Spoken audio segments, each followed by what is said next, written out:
Vikings, the greatest warriors ever known, feared and admired across the realm. Ready to fight once more for the glory and prosperity of their people. This particular village was home to two young Vikings, Vasker and Oddmar, destined for greatness by decree of the gods themselves. Unfortunately, the gods did not tell them of this plan. Just as he had countless times before, Oddmar farewelled his parents. They always returned to him. This time was different.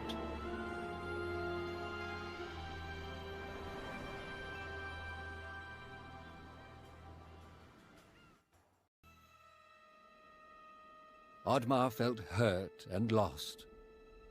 He loved his people, but he couldn't be what they wanted him to be. Perhaps he thought he wasn't a true Viking. Maybe some sleep would do him good. Oddmar couldn't believe his eyes. At his side was his long-lost friend Vasker. And in front of them stood the hallowed gates of Valhalla. "Wait!" cried Oddmar, as his old friend stepped into the light. In front of Oddmar appeared a strange apparition, a forest fairy. She condemned Oddmar's selfish ways and his squandered potential. He had let down those closest to him. He did not deserve a place in Valhalla. But she offered him a deal, a great power. If used correctly, perhaps he could earn his place in Valhalla, but at a price. Oddmar woke up with excitement. What a strange dream. It felt so real. And how did this pouch get here? Was this what he saw in his dream? He looked inside the bag. A mushroom?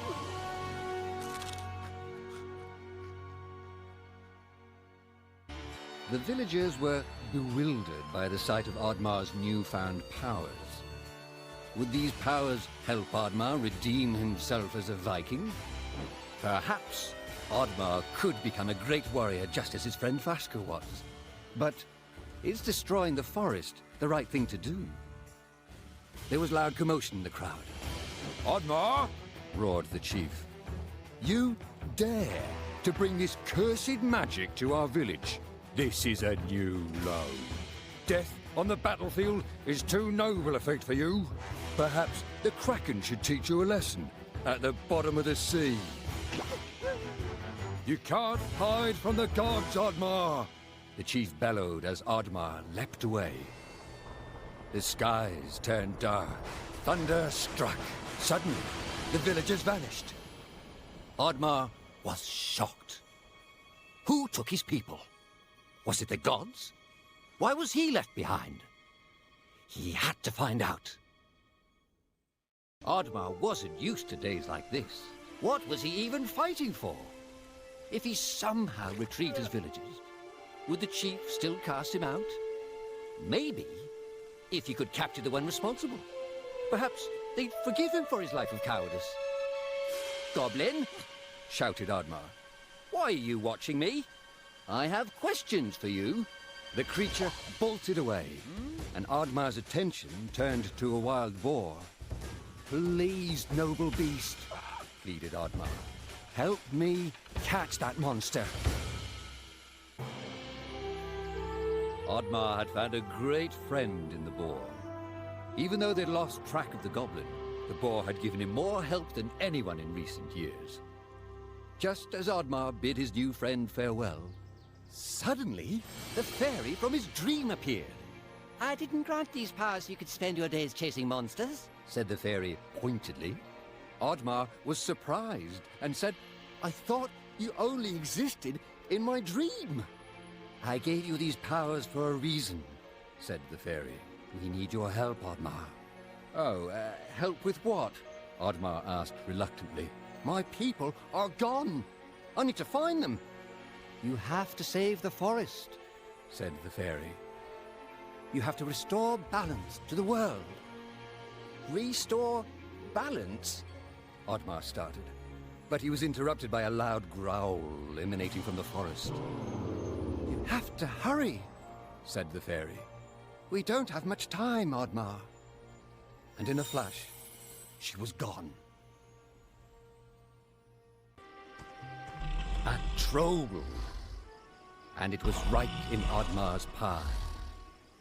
He needed to pass it in order to enter the forest. Oddmar was careful not to wake the troll, but it was too late.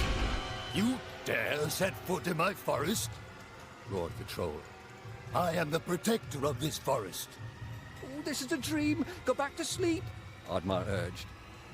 A dream? Replied the troll. No. Oh, no. For you, it shall be a nightmare. You shall pay for what your kind has done to our home. Oddmar had to admit it. Without that strange monster he'd been chasing, he was lost. Oddmar. The creature whispered as he snuck up on him from behind. Oddmar was startled, but quickly slammed the creature to the ground. He had finally caught the creature and demanded, "Tell me where you've taken my people, goblin." "Do I look like a goblin to you?" the creature replied. Oddmar became even more enraged. Okay. Look, the creature said nervously. "I don't know where they've taken them, and I don't know who did it. I don't know why you would even care. There's an elder deep in the forest. He knows everything that happens here. If they're in the forest, he'll know. Just down the river." "All right, but if you're lying, you know I can catch you again," said Oddmar as he released the creature. Ooh, a Viking hut. It was strange there was one so deep in the forest. Could this be the place the goblin spoke of? Perhaps inside there were answers.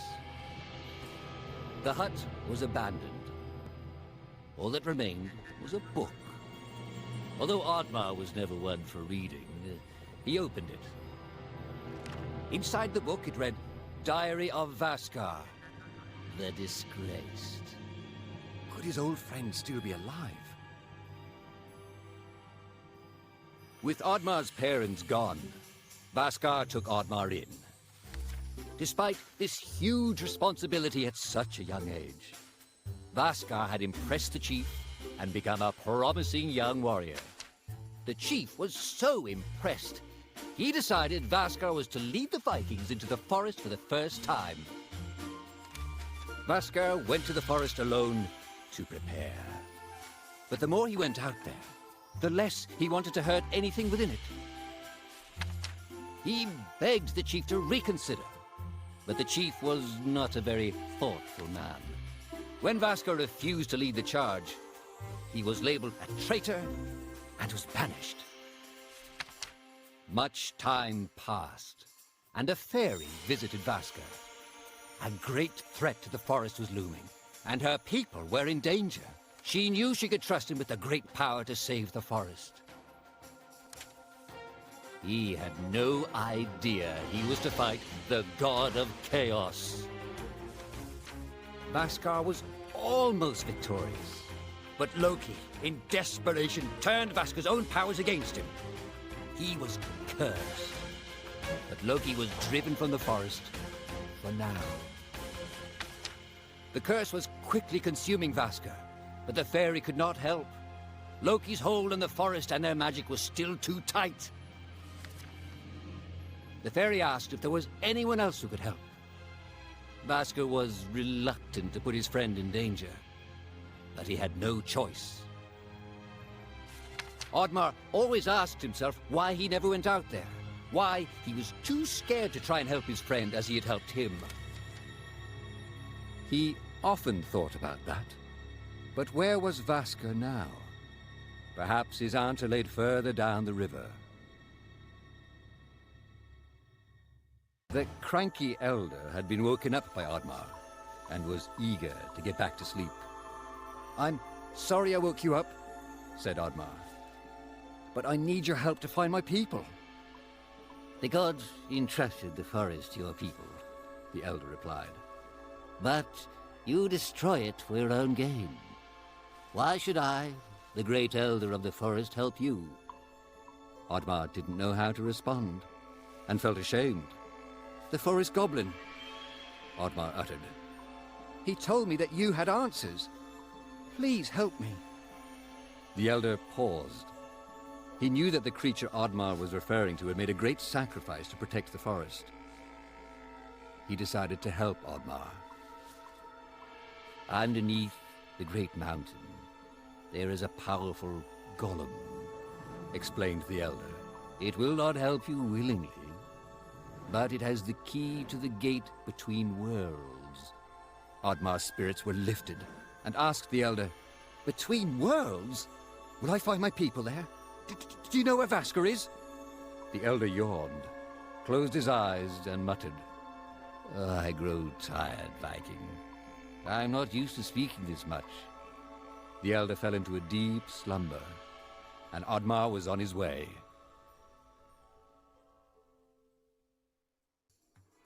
Oddmar ventured deeper into the forest and encountered a band of goblins holding a forest critter prisoner. Although his greatest challenge lay ahead in that mountain, and he was resolved to stay on his path, he knew that helping that poor critter was the right thing to do. "Come, new friend!" he shouted as he smashed the cage and freed the prisoner. The squirrely creature was thankful. In return, he agreed to help the Viking along his journey. Oddmar thanked the squirrel. He had taken him very far. Perhaps he could find help in this village. The village was deserted. Could Oddmar be the last Viking in all of the land? If he failed, would he be destined to walk alone until the end of his days? Oddmar had heard stories as a child of the beast of legend that lurked below the water. But unless disturbed, that is where it would stay.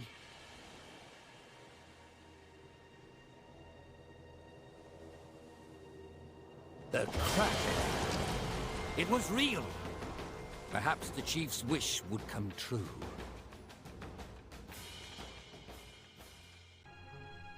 Oddmar's senses had sharpened throughout his journey. He could feel someone was watching him. "I know you're there, goblin," said Oddmar firmly. "I am not a goblin, Oddmar," said the creature and sighed. "I may look like this now, but there was a time when you and I were not that different." It couldn't be, could it? Not only had this creature been helping him all along, but this creature was in fact his oldest friend. Vasker? The creature protested, but it was no use. Oddmar had many questions for his oldest friends, and many stories he wished to relive. Of the time they chased chickens thinking they were small dragons, or pretended to be the chief so they could steal desserts.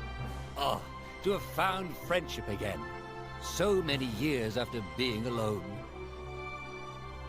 With a sense of shame, Vasker looked down and said, I'm not Vasker anymore. I've not been since I was cast out. Now I'm even less. I didn't want to tell you because I didn't want you to see me like this. "Stop it!" Oddmar interrupted. "You should have told me. It's okay, I know what's happened to you. But this time, you're not alone. Together, we can save the forest and save our people." The two friends were reunited, and although their quest was far from over, their spirits were high. Could it be that all was not as bleak as it once appeared? The two friends continued further through the forest, getting closer towards the end of their journey. "What was it like to fight the god of chaos?" asked Oddmar. Oh, we do not speak of him, replied Vasker. He's vain. He loves the stories people tell of him, the words called to him. Oddmar turned to his friend and said, "I'm not afraid of Loki." Thunder struck, and the fairy appeared. "Fairy!" said Oddmar. "The elder told me I needed to ascend a mountain to retrieve a key, A key that opens a gate between worlds. The fairy paused, her expression twisting. Something was wrong. The Elder lied to you, said the fairy. The only way out of this world is death. This is not the fairy! Vasca shouted. Oddmar stood fast. He would not act. It's time for you to join your fellow warriors. The fairy roared in a dark voice. The fairy's eyes turned green, and a bolt of lightning extended towards Oddmar.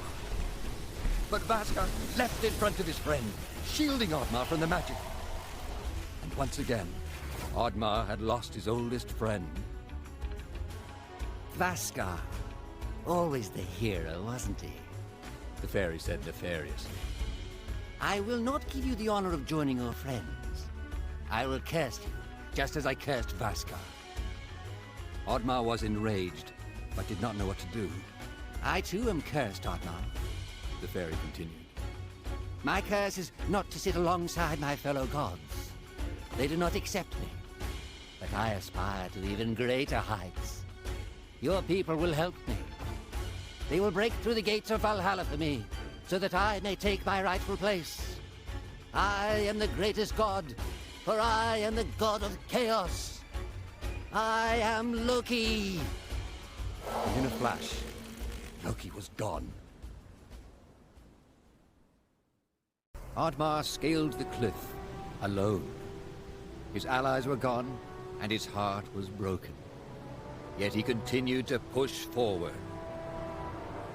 Loki's curse. It was real. Just as it turned Vasca, it too would turn him. He would fail the forest and his village. Perhaps, he thought, the world was better off with no Vikings in it. But he would not have to fight alone. For in front of him, he saw a familiar pair of tusks which he didn't expect this far up a mountain. Perhaps all was not lost.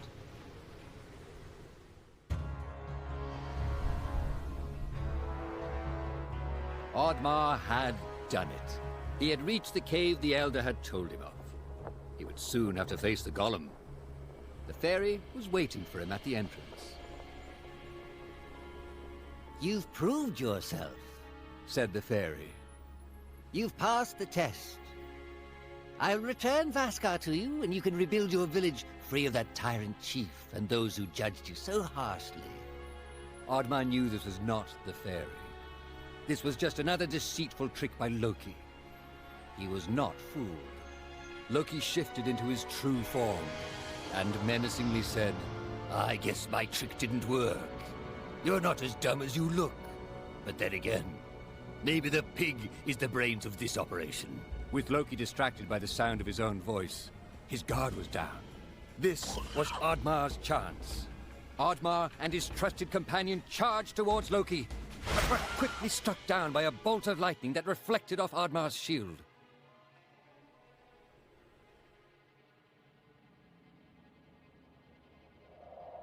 With the influence of his power, Loki was confident that Oddmar would stand no chance against the golem.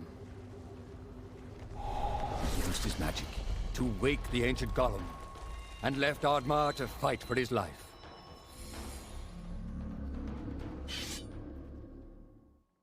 It was over.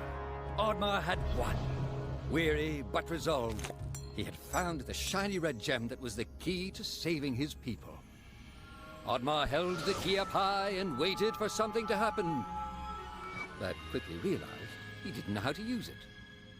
Suddenly, a vicious band of goblins swooped down on Oddmar. He struggled to hold on to the key, but there were too many goblins. Oddmar was overwhelmed. They snatched the key and ran away. Goblins. Their treachery had no limits. Oddmar was despaired and lost.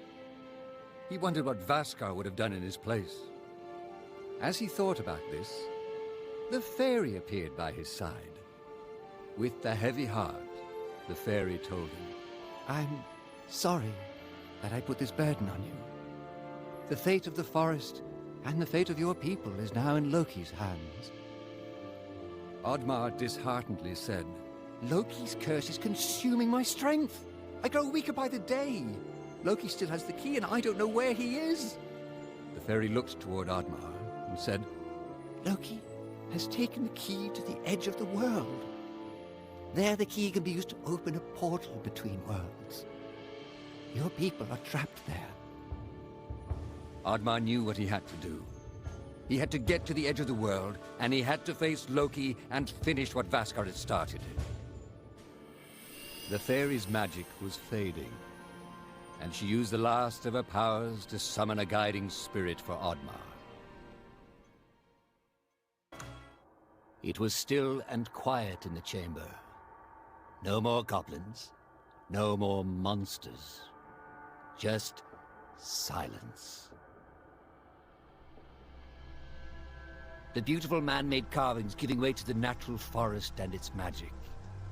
Here was the uneasy place where the worlds joined.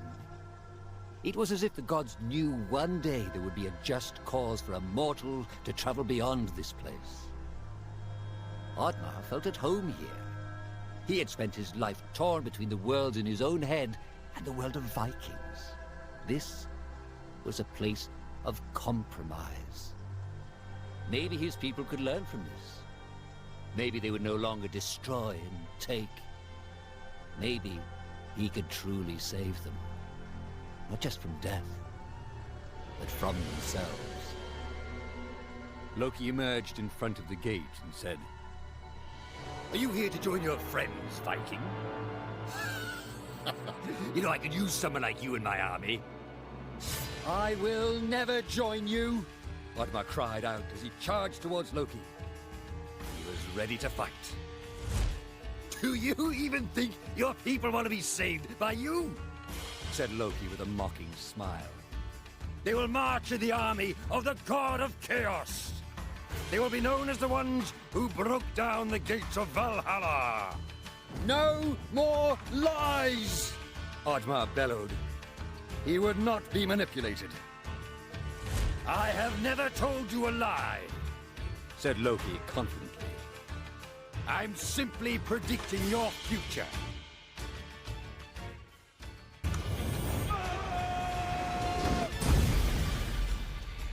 Oddmar had done it. But he did not know what waited for him behind that door. He would soon find out. His villagers looked broken and lost of all hope. They were astonished at the sight of Oddmar. They had misjudged him. They had not believed in him. But they would never doubt him again. Vaskar, said Oddmar as he embraced his old friend. Your curse has been lifted. I barely recognize you. Aye, said Vaskar. Now with Loki defeated, the fairies regained her strength. The fairy came forth and said, You have done well, Oddmar. Take this. It shall lift your curse. Consider it a thank you gift from the forest. Balance and order had been restored. Oddmar was no longer cursed. As he regained his strength, he realized that for the first time in his life, he believed in himself. In front of the gates of Valhalla, he looked up in awe, wondering if his parents were proud of him. Oddmar was not ready to meet them, not just yet, but he'd hoped he'd earned a place by their side. He had become a true Viking.